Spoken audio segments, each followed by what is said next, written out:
Hello दोस्तों, मेरे YouTube channel में आप सभी का स्वागत है। आज तारीख है 25 नवंबर 2025। एक दिन का रिटर्न बाजार ठीक नहीं रहने की वजह से निगेटिव में बना है, जो कि 795.66 रुपये के बराबर है। टोटल इन्वेस्टेड अमाउंट मेरा 2,71,986 रुपया है। टोटल रिटर्न अभी 991 रुपया है, जो 0.36 के बराबर है। अभी भी पॉजिटिव में है। मेरा टोटल होल्डिंग है 2,72,977 रुपया। सबसे पहला मेरा जो इन्वेस्टेड अमाउंट है प्रागपालिक फ्लेक्सी कैप में है, जो करीब 51,498 रुपया के आसपास है। इसी प्रकार सभी में मेरा जो इन्वेस्टेड अमाउंट है लगभग सेम ही है। इन्वेस्को में मेरा 51,997 रुपया, निपन में मेरा 51,997, मोतीलाल ओसवाल में 49,997, बंधन में 49,997, HDFC में 15,999 और US फ्रैंकलिन में 500 रुपया है। रिटर्न अभी तो सब निगेटिव हो गया है, सिर्फ 2 में पॉजिटिव है।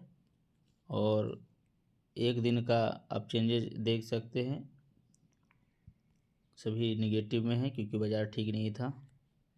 और XIRR भी इस प्रकार है। दोस्तों, इंडिया US ट्रेड डील के वजह से अभी बाज़ार का ये स्थिति है। अगर ट्रेड डील अगर फाइनल हो जाता है तो देखिएगा रॉकेट की तरह बाज़ार उड़ेगा और रिटर्न आने की संभावना अच्छी होगी।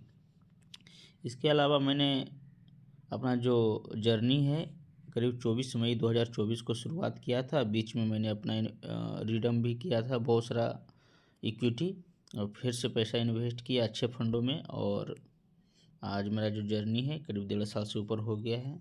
मैं टोटल 7 इक्विटी लेकर के रखा हूँ, जिसमें आपको पहले भी बता चुका हूँ। और मैंने एक चीज़ का हमेशा ध्यान रखा है कि मेरा जो एक्सपोजर है कभी भी इक्विटी में 20% से ज़्यादा किसी में नहीं लिया है। इसके अलावा सेक्टर वाइज एलोकेशन इस प्रकार है। सबसे ज़्यादा फाइनेंशियल में है और सबसे कम आपका देख सकते हैं ये सब में रियल एस्टेट और डाइवर्सिफाइड अदर सेक्टर। इसके अलावा मार्केट कैप एलोकेशन भी इस प्रकार है।